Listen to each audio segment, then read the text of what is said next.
Saya melihat Uni Eropa ini merupakan kawasan yang sangat penting, khususnya bagi kami dan adik-adik kita di HMI.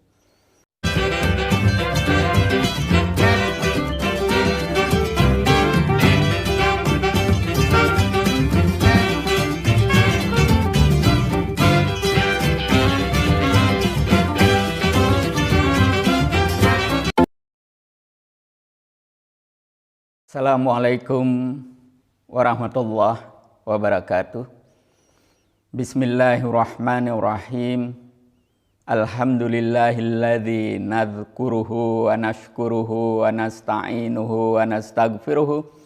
Asyhadu an la ilaha illallah wahdahu la syarikalah wa asyhadu anna Muhammadan abduhu wa rasuluh, amma ba'd.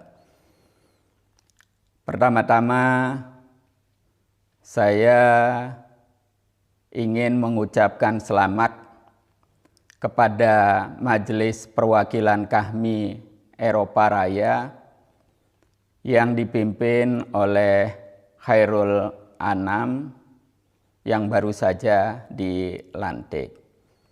Salam hormat saya kepada Ibu Dubes Nancy Dwi Ekaningsih yang berada di Praha, juga Bapak Dubes Desra Percaya yang berada di London, tentu kepada sahabat karib saya yang sedang berada di Praha, Manimbang, Kaharyadi. Saya berharap pada saatnya nanti Bapak Manimbang juga akan mampir di Madrid dalam sebuah acara yang tidak kalah hebatnya dengan acara sore ini. Saya sangat bergembira menyaksikan prosesi pelantikan yang juga dihadiri oleh senior-senior kita, mulai Bang Akbar Tanjung sampai yang terakhir Ketua MPR Bamsud. Tentu ini sebuah anugerah yang sangat besar, sekaligus juga kesempatan untuk melakukan dakwah di kawasan Uni Eropa ini. Saya melihat Uni Eropa ini merupakan kawasan yang sangat penting, potensinya sangat besar.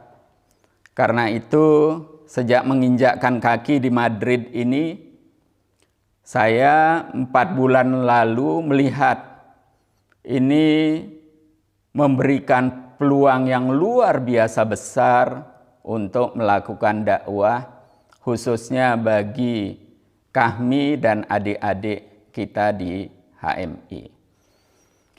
Saya melakukan riset ya sebagai political scientist, ini bukan sebagai duta besar, tetapi sebagai political scientist saya melakukan riset dan saya menemukan banyak hal yang diwariskan oleh generasi pendahulu kita yang menghadirkan Islam yang modern, moderat, toleran, dan rahmatan lil alamin di kawasan Eropa ini, dimulai dari Spanyol dan Portugis yang dulu diberi nama dengan Andalusia.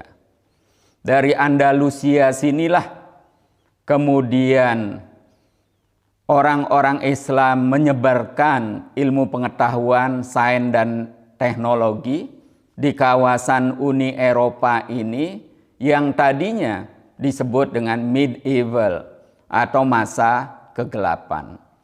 Dan berkat kehadiran ilmuwan-ilmuwan Islam, tokoh-tokoh Islam, pemimpin Islam, negarawan Islam di kawasan Andalusia ini, maka kawasan Eropa kemudian menemukan apa yang disebut dengan Renaissance, yang puncaknya pada sekitar abad 17 atau awal abad ke-18 dalam bentuk revolusi industri di Inggris dan revolusi sosial di Prancis. Berkat itulah Barat kemudian menguasai dunia sampai saat ini. Nah, karena itu terinspirasi dengan ini, saya mulai mengkampanyekan apa yang saya sebut dengan Renaissance of Islam. Saya mengajak teman-teman yang berada di kawasan Eropa ini untuk memanfaatkan posisinya, waktunya, dan kesempatan untuk ikut mengobarkan dan mengibarkan apa yang saya sebut dengan Renaissance of Islam. Umat Islam di seluruh dunia sudah lama tertinggal karena umat Islam meninggalkan ilmu, sains, dan teknologi. Padahal umat Islamlah yang memulai kemajuan sains dan teknologi itu, yang dimulai dengan mendirikan Baitul Hikmah di Baghdad. Dimulai oleh Harun al-Rasyid, kemudian dilanjutkan oleh anaknya yang disebut atau bernama Al-Ma'mun. Dari Baghdad kemudian pindah ke Cordova, dan dari Cordova menyinari Eropa dan kemudian menerangi dunia. Saat ini kalau kita berbicara tentang komputer, yang semua aktivitas, apakah industri, perbankan, perkantoran bergantung kepada komputer. Umat Islam sama sekali tidak terlibat di dalam dunia ini, baik software maupun hardware. Kalau kita berbicara hardware, Amerika, Jerman masih nomor 1, diikuti oleh Jepang, Taiwan, India, dan banyak negara lainnya. Kalau berbicara software, Cina dan India sekarang sudah mengikuti negara-negara Eropa yang lebih dahulu. Tetapi umat Islam sama sekali tidak terlibat. Ini salah satu indikasi bahwa umat Islam tertinggal jauh di dalam dunia sains dan teknologi. Ini saatnya kita kembali memungut mutiara-mutiara yang sempat dibuat oleh umat Islam sendiri, tapi sekarang dipungut oleh bangsa lain yang mengantarkan kemajuan mereka, dan kemudian mereka bisa memberikan kontribusi terhadap peradaban dunia. Nah, karena itu sekali lagi saya mengajak korps kami di kawasan Uni Eropa ini untuk ikut mengobarkan dan mengibarkan semangat Renaissance of Islam. Karena saya melihat potensinya besar sekali. Renaissance of Islam ini akan dikembangkan lewat 2 jalur. Yang pertama, pengembangan ilmu pengetahuan, dan yang kedua adalah jalur ekonomi. Meskipun saya sadar betul bahwa HMI sesuai dengan jati dirinya dilahirkan sebagai sebuah semangat Islam yang berbicara tentang negara.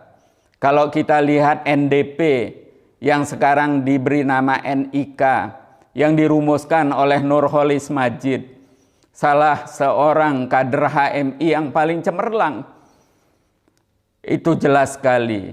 Beliau mampu merumuskan bagaimana hubungan Islam dan negara. Lebih jauh kalau kita lihat bukunya, Keislaman, Negara, Islam dan Kemodernan, itu sangat luar biasa menggambarkan hal ini. Karena itu saya sangat bergembira sampai saat ini kami maupun HMI, walaupun banyak berbicara tentang Islam dan negara, bergerak melakukan dakwah di bidang politik, tetapi tidak berafiliasi pada partai politik tertentu. Partai politik bisa datang dan pergi, tetapi dakwah di bidang politik tidak boleh berhenti. Akhirnya saya ingin mengajak kepada teman-teman kami di kawasan Eropa ini. Mari kita bergabung dengan sebuah gerakan yang saya sebut dengan Diaspora Muslim Indonesia. Saya sengaja pilih nama ini untuk memberikan ruang kepada seluruh ormas Islam yang ingin terlibat. Perlu diketahui, sebelum kami hadir di kawasan Eropa ini, Muhammadiyah NU sudah lebih dulu hadir. Karena itu kita tidak boleh dibatasi oleh sekat-sekat keorganisasian. Melakukan dakwah kita harus merangkul siapa saja yang ingin bergabung. Saya kira itu sambutan saya, mudah-mudahan ada manfaatnya. Billahi taufiq wal hidayah. Wassalamualaikum warahmatullahi wabarakatuh. Yakin usaha sampai. Ya kusa. Terima kasih.